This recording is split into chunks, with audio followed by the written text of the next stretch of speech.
to y'all about something that's kind of going around the internet right now, and I'm going to give you my thoughts about it. And that is, a lot of people are like, I've seen a couple videos at least, and I'm not trying to copy anybody, I just, want to say my thoughts because it can kind of speak from personal experience. So, a lot of people right now are, noticing that the 2018 Mustangs, they had a few issues, the shift forks on the 6-speed cars, the 10-speed, they had a couple TSPs out, like third gear was going out, and so, just stuff like that. But that's exactly what you kind of had to expect with the first year of a car being made, especially in brand new engine and transmission.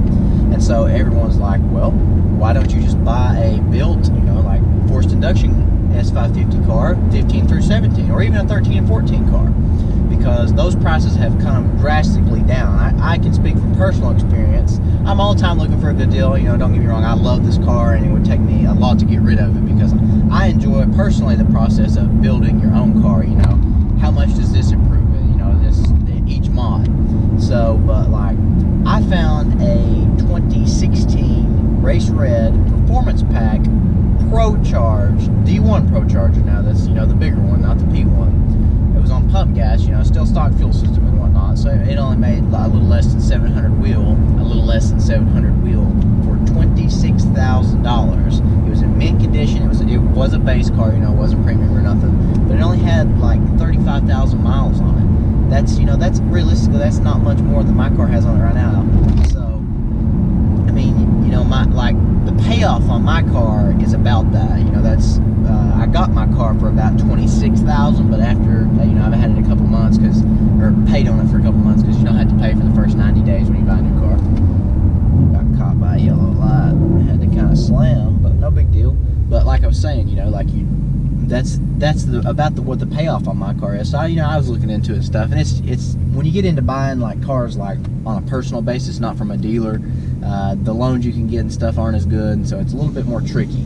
Now, obviously, the other side of this story is, well, why would you want an older car? Why wouldn't you want a 2018? It's the newest, best technology, and it is, like stock for stock. It's very hard to compare, straight line wise, the performance of 2018 5.0 10-speed automatic car. I mean, they are incredible. You can get a base 10-speed 5.0 right around $30,000 now, $31,000. That's before tax and whatnot, but still, that's crazy. For a car that can run low 12s. And premium cars you can pick up for mid 30s, and they'll run 11s thanks to the drag mode. You can actually, I take that back. You could get a low 30s.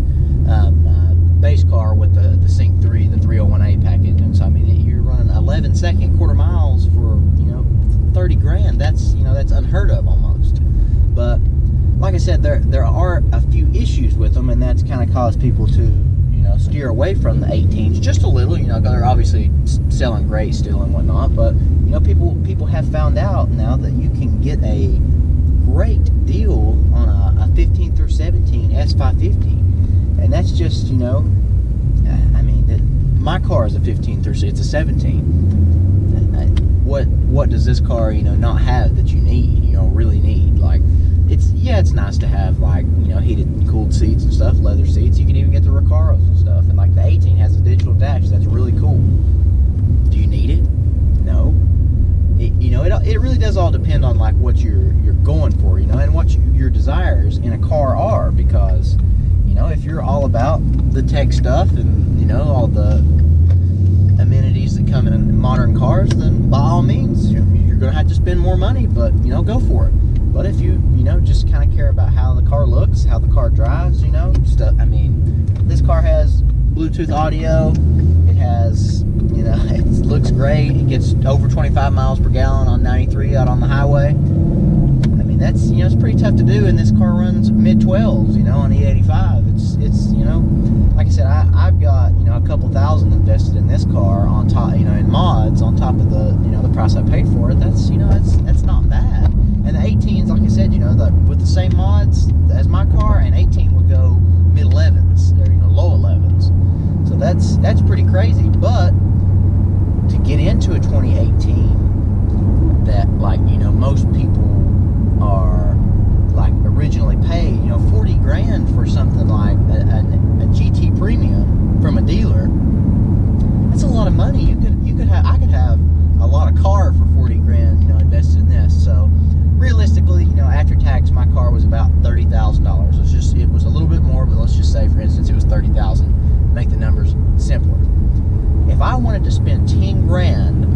car, I mean, you could have 800 wheel horsepower. That's pretty impressive, you know. And the cars that are used are going down drastically because of the 18s. You know, that happens to every car. When the newer version comes out, the slightly older versions go down in value. And yeah, you know, you'll have those guys who are like, well, man, I've got 15 grand in the car. I figure, you know, it's worth 15 grand more than what Kelly Blue Book says. It's not the case. You know, when you mod a car, you have to be prepared to bite the bullet and, you know, pretty much eat that money. Of course, you know, a supercharged car is going to fetch more than a naturally aspirated car like mine. You know, that's obvious. But are you going to get, like, say you pay $8,000 for a supercharger, are you going to get $8,000 more out of it? Absolutely not. You'd be lucky to get 4. You know, that's the name of the game, and that's just kind of how it goes. But me personally, I really like the idea of, you know, cars that are proven. You know, especially the manual transmission. The MT82 sucks, I know, but for the most part, in the 15 through 17 cars, there are no real issues. No shift forked braking and stuff like that. They're shorter ratios, so you can have, you know, a little bit more fun shifting gears. In an 18, you know, 6-speed car, 4th gear is your 1-to-1. You're running up past 150 miles an hour, so that means you only get to shift 3 times before you go to jail forever if you get caught. Wink, wink. But like I said, you know, 15 through 17 cars are still incredible looking. They drive exactly the same as 18. You know, the 10-speed does shift a little better, and the clutch on the 6-speed manual 18s is, you know, a little better. It's twin disc, so you get a little bit more feel. I've driven both before anyone comments. I was like, you drive automatic all day, but listen, they're great cars. The 18s are, but so are the 15 through 17s. There's a reason everyone was excited when these cars originally came out. So, you know, for me personally, like I said, that would be awesome to get a boosted 15 through 17 Mustang that's gorgeous and makes a lot of horsepower for less money than an NA 18. And then there's people that are like, well, an NA 18 is as fast as a boosted 15 through 17. That's, you know, realistically is pretty true. I mean, you know, but that's at the track. You know, like the automatic transmission helps out so much. You know, once you get rolling, the automatic has a little bit less of an advantage over like a manual transmission. And even 6R80 cars, you know, that the 6R80, you know, shifts extremely well, and it's proven. You know, it holds power, it shifts well.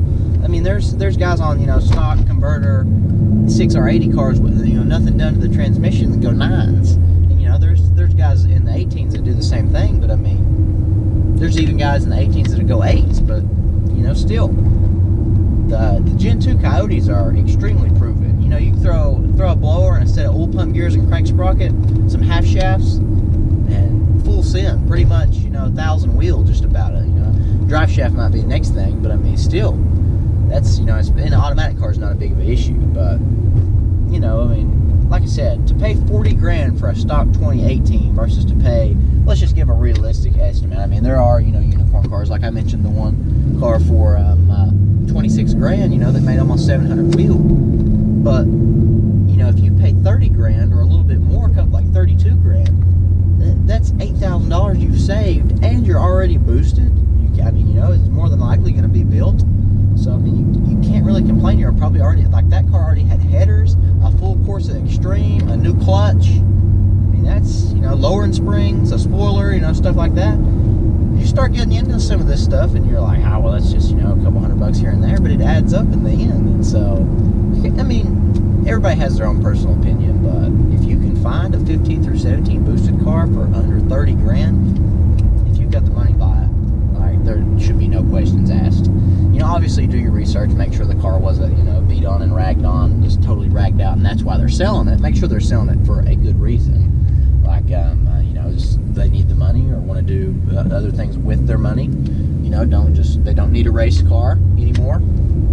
So, you know, like I said, you know, you gotta really think about it. But I mean, if by all means you want the newest tech and the 18, and you don't think yours will have any issues, like Jared's car hasn't had any issues yet. He's got 2,500 miles on it. Been to the track 2 times. I mean, it's, you know, it's good.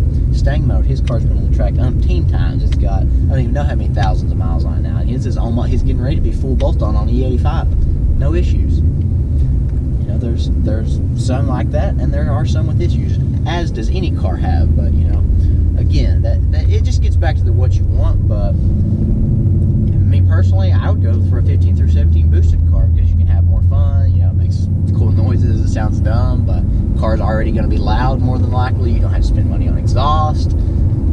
It's, you know, realistically, you throw a set of tires on any boosted 15 through 17 car, it's a 10-second car. You know, I mean, it might take a little practice, but you know, you get even better and you get a little higher horsepower cars, and they will go 9s.